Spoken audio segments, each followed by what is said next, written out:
রাতের শেষ প্রহর। শহরটা ঘুমিয়ে আছে, কিন্তু জানালার পাশে বসে আরিয়ান এখনও জেগে। টেবিলে একটা পুরনো ডায়েরি। সেই ডায়েরিতে আছে নিহারিকার লেখা শেষ চিঠিটা। চিঠিটা খুলতেই যেন সময় থমকে যায়। সেখানে লেখা, আরিয়ান, হয়তো আমি তোমার কাছে ফিরে আসতে পারব না, কিন্তু তুমি হাসলে আমি দূর থেকেও সুখী হব। আরিয়ানের চোখ ভিজে ওঠে। দুজনের হাসি খুশি দিনগুলোর স্মৃতি তাকে ভাসিয়ে নেয়।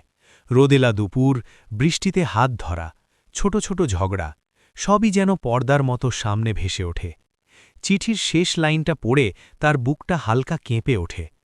ভালো থেকো, মনে রেখো, ভালোবাসা কখনো শেষ হয় না, শুধু অন্য রূপে বেঁচে থাকে। আরিয়ান চিঠিটা বুকের কাছে জড়িয়ে ধরে। জানালার বাইরে ভোরের আলো ফুটছে। নীরবতার ভেতর সে প্রথমবারের মতো বুঝতে পারে, বিদায় মানে শেষ না, কখনো কখনো নতুন শুরুও।